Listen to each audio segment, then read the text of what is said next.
ये कहानी एक ऐसे गांव की है जो किसी नक्शे पर नहीं मिलता। वहां कोई जाता नहीं और जो जाता है वो लौटकर नहीं आता। कहते हैं वहां रहने वालों की पीठ पर एक और आंख उगती है। ये आंख जन्म से नहीं होती, धीरे धीरे निकलती है, और जब वो पूरी तरह खुलती है तब इंसान की मौत भी पास आ जाती है। विवेक को पुरानी डायरी मिली, जहां सूरज 3 बार एक ही दिशा से उगे वहां आंखें खुलती हैं। विवेक चौंकता है, क्या ये किसी गांव का संकेत है? डायरी के पिछले पन्ने पर कोयले से बना नक्शा था, 2 पहाड़ और बीच में एक गोला। विवेक सोचता है मुझे वहां जाना होगा, शायद कोई भूला गांव हो। विवेक निकल पड़ता है, बैग में कैमरा, डायरी, खाना और एक नोटबुक लेकर। 2 दिन चलने के बाद उसे एक अजीब सी घाटी दिखती है। वो बुदबुदाता है, ये जगह इतनी चुप क्यों है? घाटी में घुसते ही घड़ी बंद हो जाती है। फोन नेटवर्क चला जाता है। हवा में लोहे जैसी महक थी। गांव में पुराने घर, टूटी खिड़कियां और सन्नाटा, पर दरवाजे खुले थे। चूल्हे में राख ताजा थी। एक घर की दीवार पर चित्र बना था, किसी आदमी की पीठ पर आंख। विवेक डरते हुए बुदबुदाता है, किसने बनाया ये? टूटे स्कूल में बच्चों की तस्वीरें थीं। हर बच्चे ने खुद को पीठ पर आंख के साथ बनाया था। दीवार पर लिखा था, 1962 में बंद जो आया वो गया। विवेक धीरे से पढ़ता है, तो क्या मैं वापस नहीं जा पाऊंगा? विवेक एक घर में रुकता है। आधी रात को खरोंचने की आवाज आती है। कैमरा अपने आप ऑन हो जाता है। विवेक उठता है, कौन है?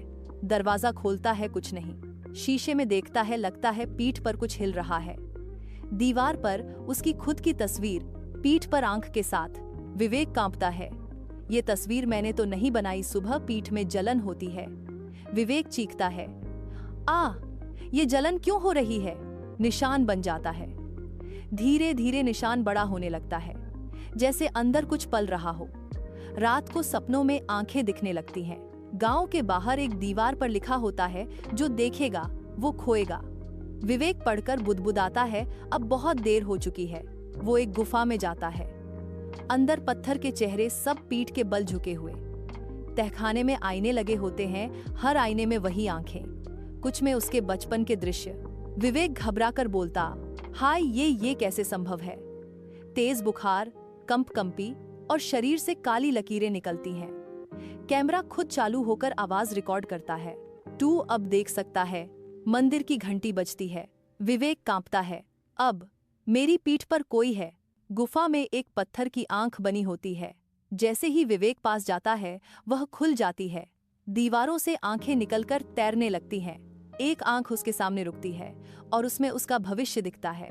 विवेक किसी और गांव में, किसी और शरीर में, पीठ पर खुली आंख लिए हुए। विवेक फुसफुसाता है, क्या अब मैं भी वैसा बन गया हूं? विवेक का कैमरा जमीन पर गिरा मिलता है, खून से सना। आखिरी फुटेज, विवेक गुफा में जाता दिखता है, फिर अंधेरा। अंत में आखिरी 5 सेकंड, वही विवेक किसी और जगह चलता हुआ, पीठ पर आंख जो कैमरे की ओर देखती है। अगर तुमने ये कहानी पूरी सुनी है तो ध्यान रखना, हो सकता है तुम्हारी पीठ पर भी कुछ हलचल शुरू हो जाए।